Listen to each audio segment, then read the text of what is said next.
اور most marriages stage 2 پہ break ہو جاتی ہیں, خصوصاً آج کے دور میں. 4 سٹیجز بتاتے ہیں سائیکالوجسٹ جو میرج کاؤنسلرز ہیں, وہ 4 سٹیجز بتاتے ہیں.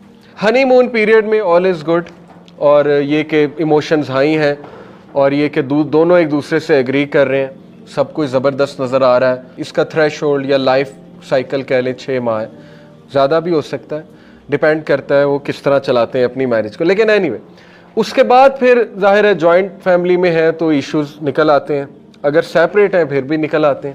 سیپریٹ میں یہ ایشوز نکل آتے ہیں کہ ہسبینڈ جو ہے اس کی تو بہنیں زندہ ہیں, اس نے تو ذمہ داری نبھانی ہے, اسپیشلی اگر وہ ان میرڈ ہے, باپ کچھ کماتا نہیں ہے, ریٹائر ہو گیا ہے, بوڑھا ہے, اس نے باپ کو بھی دیکھنا ہے, ماں کو بھی. پھر شکایت آ سکتی ہے آپ زیادہ ان کو کیوں دیکھتے ہیں, مجھے کیوں نہیں دیکھتے, بہت کچھ ہوتا ہے. لیکن اینی وے وہ جو پیریڈ ہے وہ ڈس ایلوژنمنٹ کا پیریڈ ہوتا ہے اکارڈنگ ٹو سائیکالوجی. ڈس ایلوژنمنٹ میں یہ ہوتا ہے کہ دونوں ڈس ایلوژنڈ ہو جاتے ہیں, لاسٹ ہو جاتے ہیں, دونوں چیلنج کرتے ہیں, اور یہ سارے اس سے گزرتے ہیں, اور دونوں کڑوے ہو جاتے ہیں کہ یار شادی کرا کے مصیبت گال پا لی, یہ دونوں کہتے ہیں. ٹھیک ہے, اور یہ کامن ہے, بہت کامن ہے.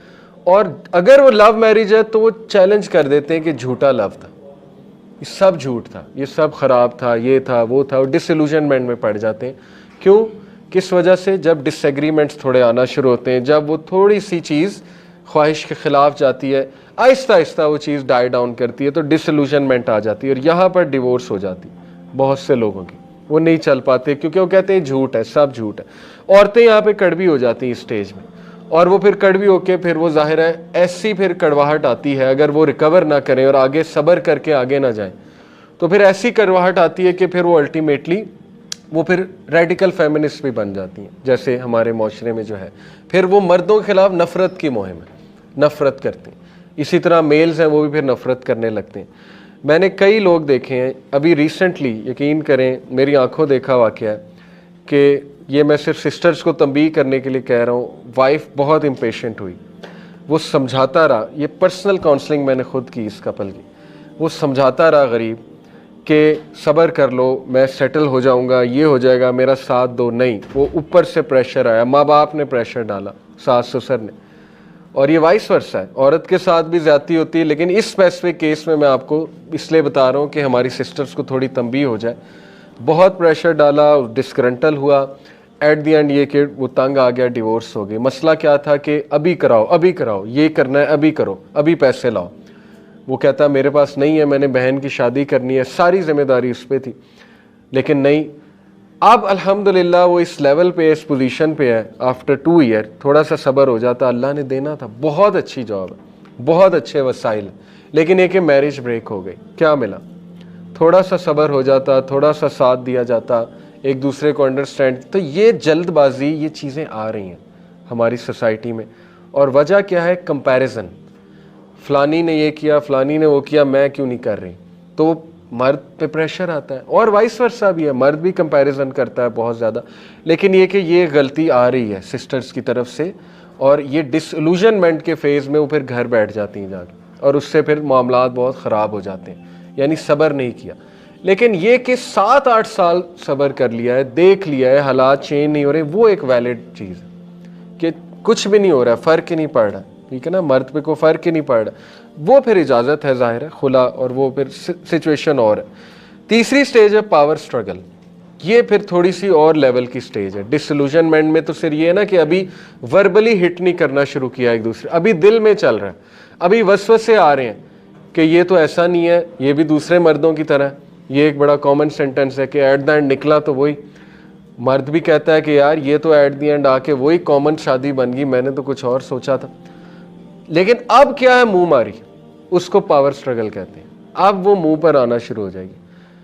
میں یہ نہیں کہہ رہا ہر کپل اس سے گزرتا ہے, یہ ایک جو ہے نا وہ میں دے دوں یہاں پہ ڈسکلیمر.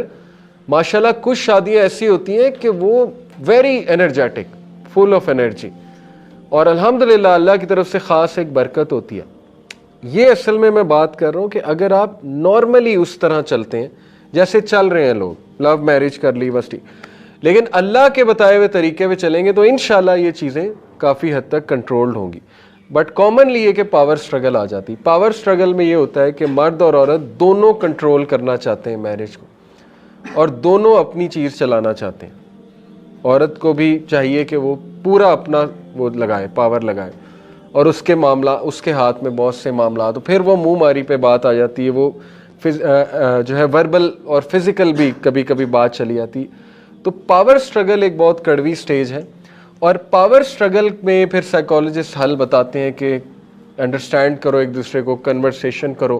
لیکن سب سے بہترین حل اسلام نے دیا ہے پاور سٹرگل کا، وہی جو شروع میں آیت بتائی کہ اللہ رسول کے فیصلے کے آگے تمہاری اوپینین میٹر نہیں کرتی، اور تقوی کے ساتھ چلو، جو حکم اللہ نے دیا ہے ویسے چلو. اگر خاتون کوئی بات کر رہی ہے، وہ ویلڈ ہے، شریعت سے کمپلائنس کر رہی ہے، مان لیں، چاہے آپ کو کڑوی لگے، چاہے آپ کو اس کے لیے کوئی غلط تو نہیں کہوں گا، چاہے ایسا سٹیپ اٹھانا پڑے جو یعنی آپ سمجھتے ہیں کہ بہت ایکسٹریم سٹیپ ہے. لیکن یہ کہ اگر اس کی بات ویلڈ ہے، اسے سمجھانے کی کوشش کریں، کنورسیشن کرنے کی کوشش کریں. اسی طرح عورتوں کو حکم ہے، تو اس چیز سے بندہ بچ جاتا ہے. ادروائز یہ کہ پھر وہ ساری عمر کی کرواہٹ ہے، اور ڈیورس بھی ہو جاتی ہے. پھر یہ کہ چل لیتے ہیں لوگ، لیکن وہ بچوں میں پھر زہر اگلتے ہیں، پھر وہ بڑا مسئلہ ہوتا ہے. چوتھی سٹیج ہے انلائٹنمنٹ. یہ ہے کہ جب ایک کپل ڈس ایلوژنمنٹ اور پاور سٹرگل کو بہت حکمت کے ساتھ ڈیل کر لیتا ہے، یوزنگ دا ٹولز جو میں نے بتائے، اور پھر وہ انلائٹن ہو جاتے ہیں. پھر انہیں سمجھ آ جاتی ہے کہ یہ چھوٹے چھوٹے ڈفرینس تھے، اور یہ ان وجہ سے خراب ہو رہے تھے، اور یہ کہ مرد اور عورت مختلف ہیں، اور رومانس کی جو ہمیں بتائی گئی تھی ایک ڈیفینیشن وہ غلط تھی. پھر وہ انلائٹن ہو جاتے ہیں. تو یہ انلائٹنمنٹ والے لوگوں کے پاس آپ بیٹھیں جو انلائٹنمنٹ سٹیج پر ہیں. اس لیے کہتے ہیں بڑوں سے ذرا بڑوں کی سن لیا کریں. یہ بھی ایک بڑا مسئلہ ہے کہ ہماری یوتھ اتنا اوپینینیٹڈ ہو گئی، بڑوں کو کچھ نہیں سمجھتے، بڑوں کی رائے نہیں لیتے. تو بڑے انلائٹنمنٹ پر آ چکے ہوتے ہیں، ان سے تھوڑی بہت ڈسکشن جو ہے وہ کر لینی چاہیے. یہ ہے 4 سٹیجز، اور ان 4 سٹیجز سے میں نہیں کہتا ہر کوئی گزرتا ہے.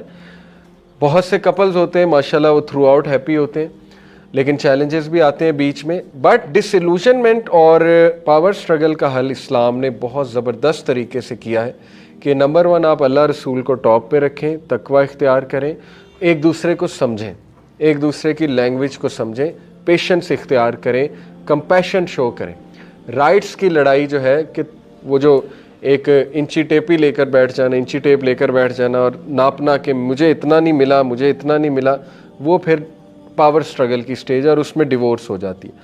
تو یہ ہے اصل میں ساری کی ساری بات. اور لاسٹلی یہ کہ ہسبینڈ وائف کو چاہیے بہت زیادہ ٹریول کریں ٹوگیدر. ٹریولنگ میں بہت کچھ سیکھتا ہے بندہ، عمرہ پہ جائیں، ٹریول کریں، بہت بانڈنگ ہوتی ہے. ہسبینڈ کو چاہیے، یہ میں بہت کھل کے ایڈوائز کر رہا ہوں، کہ وائف کے ساتھ اکیلے ٹریول کریں. اچھی بات ہے اگر اتنی اچھی بانڈنگ ہے آپ کی مدر ان لاء کے ساتھ، اور بھائی ہسبینڈ کے بہنوں کے ساتھ ضرور ان کے ساتھ بھی کریں ٹریولنگ. لیکن ہسبینڈ کو چاہیے کہ ہر وقت یہ نہ کرے کہ وائف کو ٹریول سب کے ساتھ ہی کرائے، وہ کوئی بانڈنگ پیدا نہیں ہوگی، آپ کو موقع ہی نہیں ملے گا کنورسیشنز کا یا بانڈنگ کا. اس لیے ٹریول ٹوگیدر alone